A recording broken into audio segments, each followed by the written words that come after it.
and welcome to Value Alchemy Lab.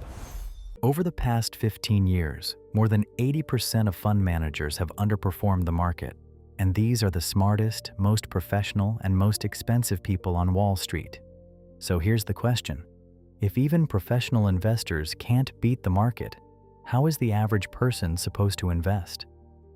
The answer might be simpler than you think. Decades ago, one investor proposed an idea that seemed almost foolish at the time.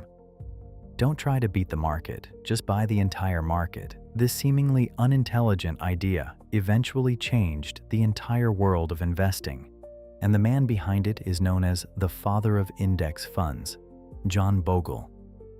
Today, we're going to break down his investment philosophy, one that appears simple on the surface but contains profound wisdom. John Bogle may not be as widely recognized as Warren Buffett among everyday investors, but his influence on the investing world has been both profound and revolutionary. He wasn't a media celebrity fund manager constantly appearing on financial news. Instead, he was more like a philosopher of investing, someone who fought for the interests of ordinary investors. In 1975, at a time when Wall Street was dominated by the prestige of active fund managers, Bogle founded Vanguard. The following year, in 1976, he launched the world's first index mutual fund available to ordinary investors, the Vanguard 500 Index Fund. At the time, this idea was considered almost absurd. His philosophy was remarkably simple. Give up trying to pick winning stocks or time the market.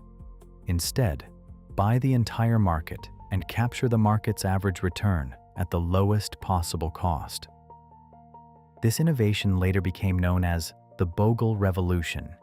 It dramatically lowered the barriers to investing, allowing ordinary people to participate in the growth of the market at extremely low cost, without paying high fees to so-called professional fund managers.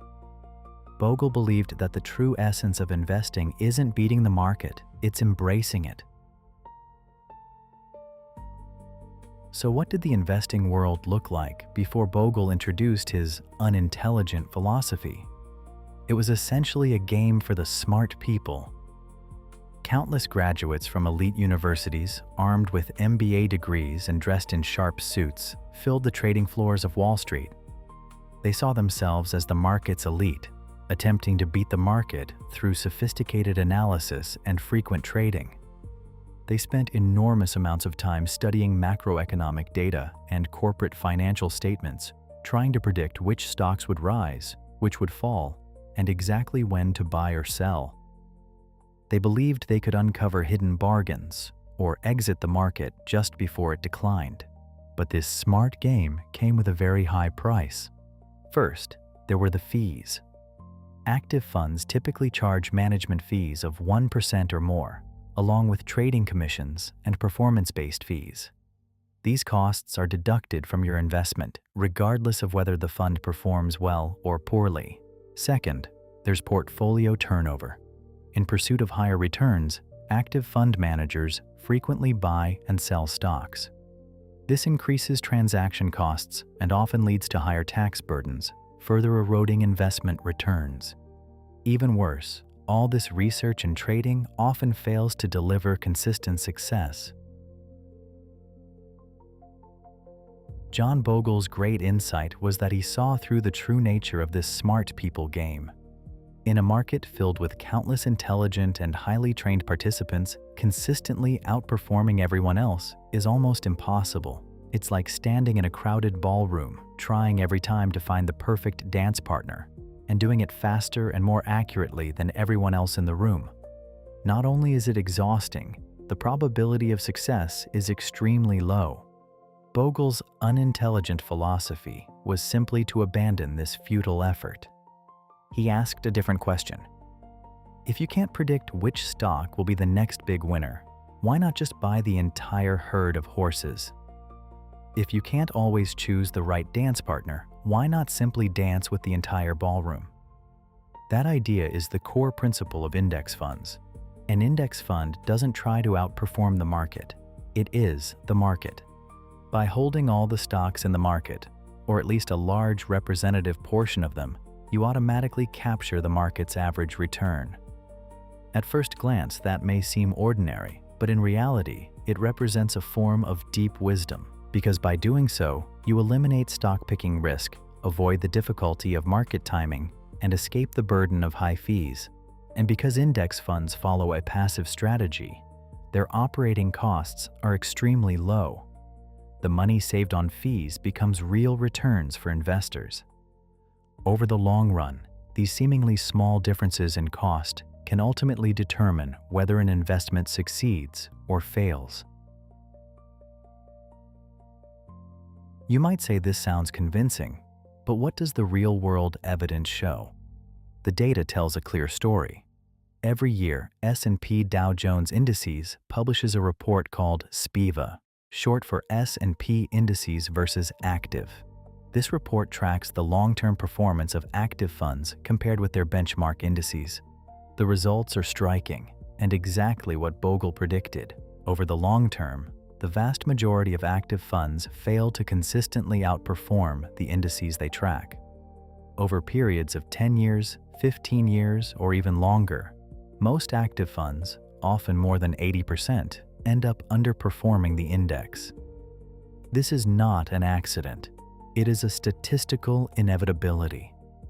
In his famous paper, The Arithmetic of Active Management, Nobel Prize-winning economist William Sharpe explained why.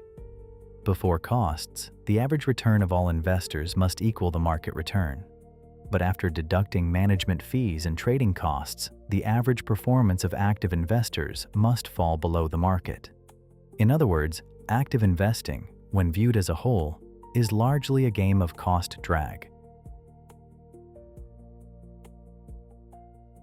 To better understand this idea, let's consider a familiar fable, the story of the tortoise and the hare. In the investment race, active fund managers are like the hare. They are quick, clever, and constantly searching for strategies, shortcuts, and opportunities to sprint ahead. They believe they can outrun the market, the tortoise. But along the way, the hare expends a great deal of energy in the form of fees. It may lose direction by constantly changing strategies, and sometimes it stops to rest because it becomes overconfident in its timing.